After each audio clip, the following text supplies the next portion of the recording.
Hey everyone, welcome back. Tonight, we're heading back to Hong Kong, and this time we're diving into one of the city's most notorious roads, one of the major highways in Tuen.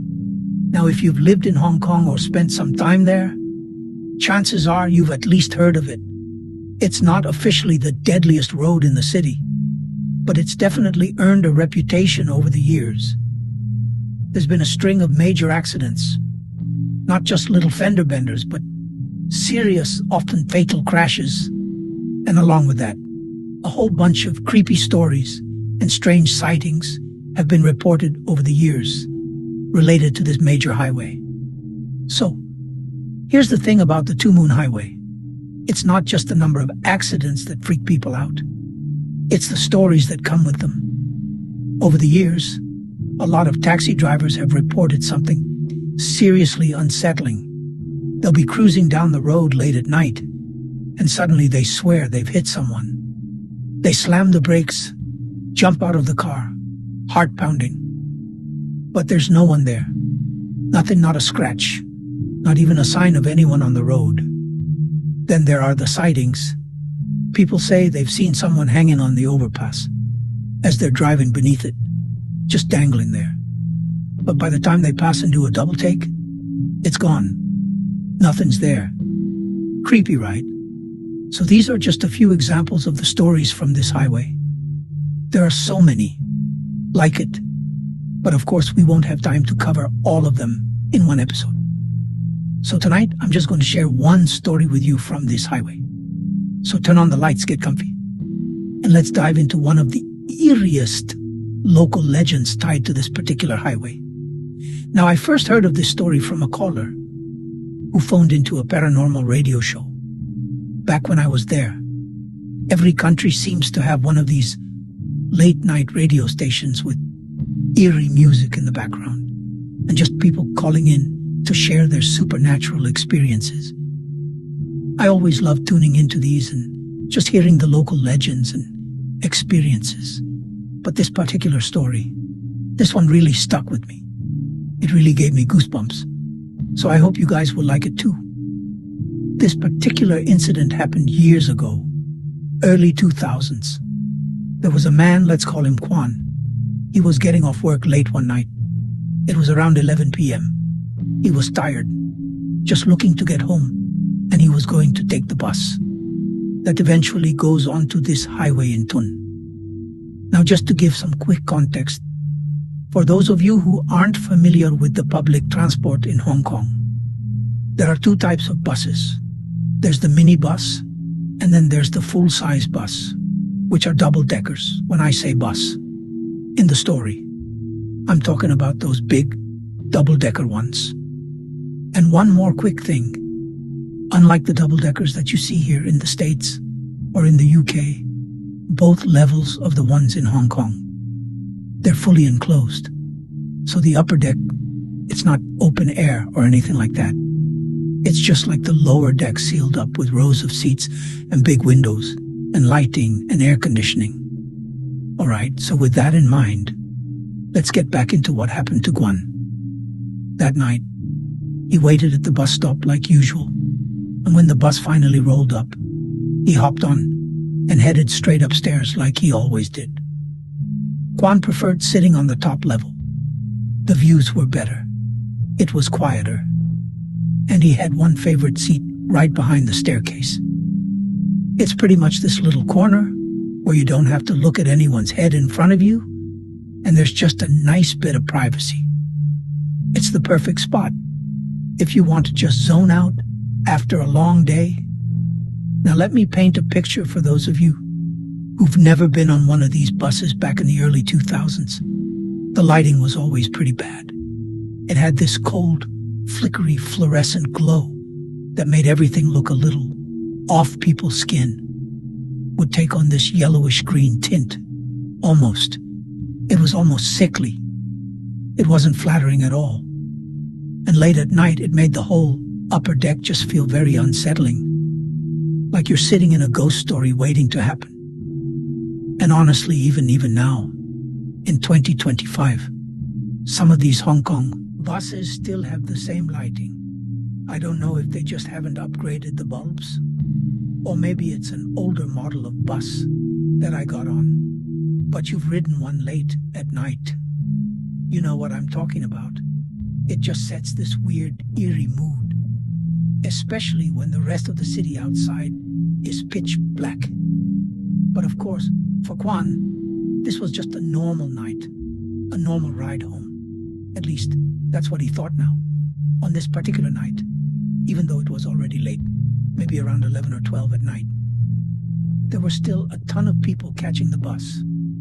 Kwan had gotten on at an earlier stop, so he managed to snag his usual seat at the upper deck. But every other stop after that, packed every single stop, more people were waiting, and the bus just kept filling up. By the time they hit the last stop before heading onto the highway, the bus was already completely full. Every single seat was taken, and the lower level was packed with standing passengers shoulder to shoulder as the bus left the last stop and started heading toward the highway. Kwan noticed something. The bus was moving unusually slow. Not just like a casual cruise kind of speed, more like it was struggling. The engine started making this deep, heavy noise, like it was pushing way too hard, just to climb a small hill. And then the whole bus started vibrating. Not the usual bumpy road. Kind of shake, it felt like the engine wanted to give out the floor. Felt like it was pulsating. Kwan looked around, and a few people seemed to notice this too. Some glanced at each other, confused, but no one said anything. Then the engine just died. The whole bus went quiet. The driver put it in park and stepped off the bus to check things out. Everyone sat there waiting, wondering what was going on. A few minutes later, he came back inside and tried to start it up again. Turned the key. Nothing. Tried again. Still dead. Finally, he stood up and shouted, "Everyone off the bus. The bus is broken. You'll have to wait outside for the next one." So now it's nearly midnight. You've got a packed double-decker bus. Stranded people are tired and irritated, asking themselves how they got so unlucky tonight. Now, since there's only one staircase to get downstairs from the upper deck, and with the bus being totally packed, it was going to take a while for everyone to fall out. Kwan wasn't in any hurry, so he figured, what's the point of rushing? Just to stand outside. So he stayed seated for a bit, waiting for the crowd to thin out.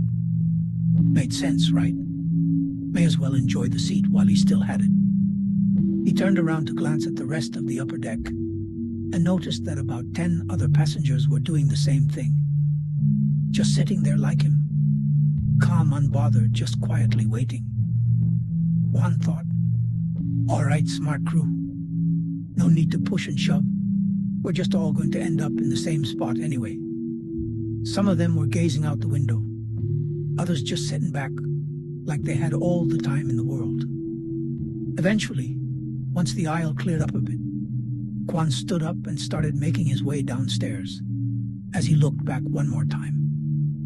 While descending the stairs, those 10 passengers were still there, still sitting still, motionless, not even reaching for their bags, not even looking toward the exit. They looked totally calm, like they weren't in a rush to go anywhere. Most of them were just staring out the window. Kwan figured maybe they're just going to wait until the next bus comes before they bother getting up. So Kwan's standing outside now, just like everyone else, waiting for the next bus to show up. It's late, and he's kind of regretting his decision to get up so soon. He thinks to himself, man, I should have just stayed upstairs like those smart passengers who stayed behind would have been more comfortable sitting down, at least. And as he was thinking that, he glances up, just casually looks toward the upper deck of the bus. That's when something strange happens. His eyes locked onto one of the passengers still seated upstairs. A man sitting perfectly still near the back. And the moment their eyes met, the man started to smile. But not like a friendly smile. This was something else. It was slow, unsettling. Just this eerie, deliberate grin stretching across his face as he kept his gaze locked onto Kwan. caught off guard, gives a polite little nod. The kind of automatic reaction you get when someone makes eye contact with you. And he quickly looks away. Then he looks back up again. The man is still staring at him. And now his smile is even wider. The kind of smile that looks very forced and awkward. Combined with that sickly, yellow-green light from the bus's fluorescent bulbs. It made this man's expression look wrong, almost distorted. Kwan felt the hairs on the back of his neck stand up. Something about that smile just didn't feel human. And then something even stranger happens. As Kwan kept watching, he noticed the other passengers, the ones who stayed on the bus, all slowly turning their heads toward him one by one, all of them staring at him with no expressions, except that man still smiling. Eventually, after what felt like forever, the next bus finally showed up. Everyone started climbing aboard, including Kwan. He found a seat near the back, still feeling a little shaken, but trying to brush it all off. Probably just some weird guy, trying to mess with me, he thought. But as the new bus pulled away, Kwan couldn't help but glance back at the broken-down bus, still sitting on the side of the road. By now the lights had been turned off. The inside was completely dark, but as his bus passed by, he saw them. Those same passengers were still all sitting exactly where they were before. They're all staring at him. Still every single one of them, just sitting there in the dark eyes, all locked on Kwan, as he rolled past. So what do you guys think really happened that night? Were those just regular passengers who, for whatever reason, didn't feel like getting off that broken-down bus? I mean, maybe they were just tired and planned to take the next bus instead. But if that's the case, why did the driver shut off the lights on them? Or could they have been something else? Spirits may be lingering on the road, already known for its dark history and tragic accidents. Let me know what you think, was Kwan. Just imagining things. Maybe the creepy lighting and the cold. AC played tricks on his mind. Or did he come face to face with something not entirely human? All right. I know I said I would only share one story tonight, but I don't think that single story was enough. Right?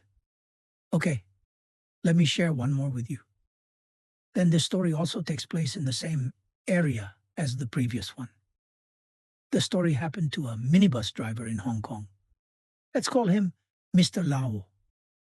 He used to run the late-night routes driving from Sango through the quieter districts long after most of the city had gone to sleep. He's been retired for a while now, but there's one ride he'll never forget. One shift that changed how he saw the job and the world around him.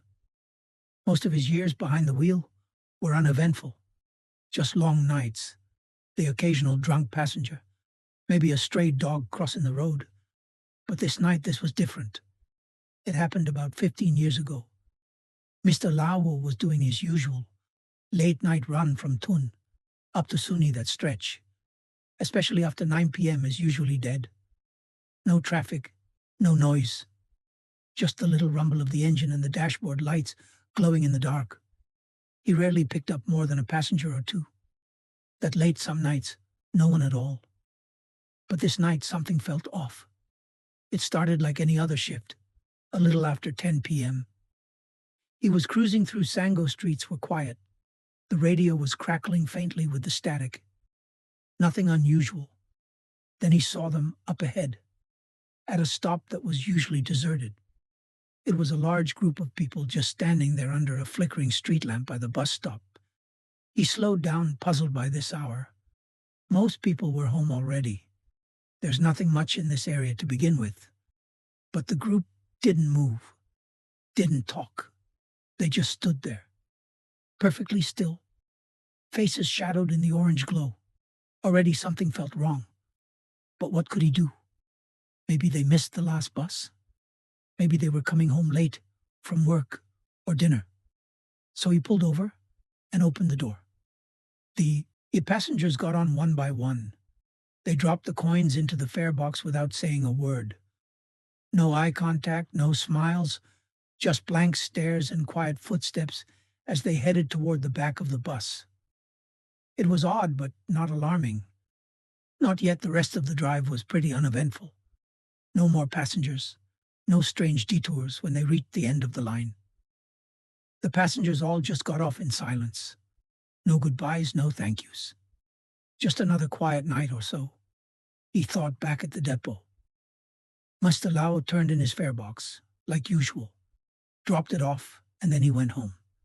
But the next evening, the moment he walked into the depot, his boss was waiting. Didn't say a word, just shoved a handful of crumpled paper into Mr. Lau's hands. At first glance, it looked like cash, but it didn't feel right. The paper was too thin, too dry, and the designs, they were all wrong. They weren't real bills. They were hell notes. Jaws, paper, the kind that you burned for the dead offerings for the afterlife. These were in your box. You turned in. His boss snapped. What kind of joke is this? But Mr. Lau wasn't joking.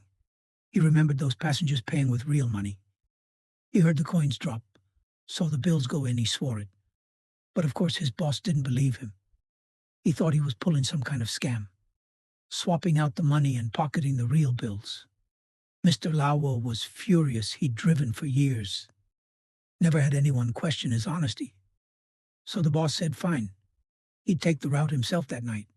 Same route, same time. And sure enough, the same group of passengers was waiting at the same stop again.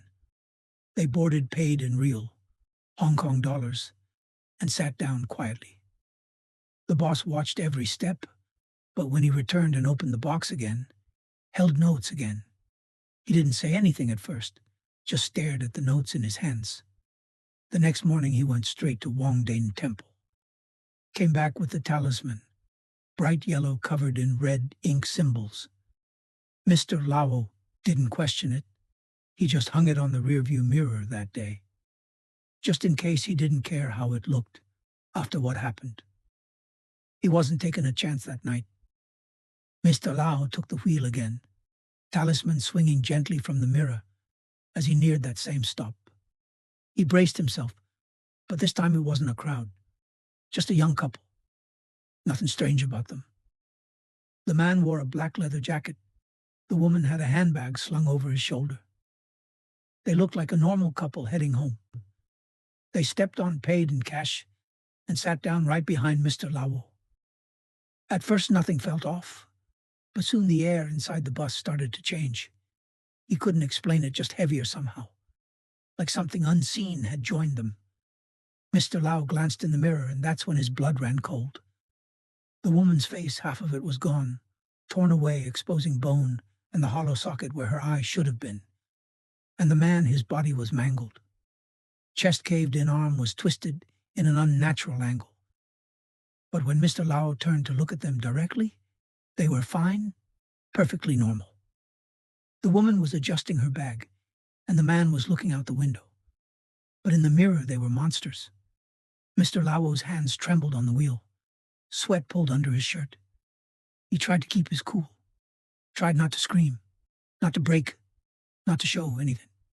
He just kept driving, pretending like everything was fine, but inside he was falling apart. Then he wet himself out of fear. Yep, he wet himself. But that's how real the fear was at the time. Even if he wanted to. Mustala couldn't stop the minibus. There was nowhere to pull over, just a long stretch of highway. Eventually they reached the Tuen Mun area. The couple finally spoke. Next stop, police. He raised his left hand in silent acknowledgement and pulled over to let them off. The couple hopped off the bus and walked away like nothing happened. But Mr. Lau knew what he saw back at the depot. Mr. Lau told his co-workers everything he saw. Then he collapsed and woke up in the hospital. Doctor said it was due to stress. That was the last night shift he ever did. He went back to day shifts after that, and now whenever he sees a minibus with a yellow talisman hanging from the mirror, he just wonders, did that driver experience the same thing as him?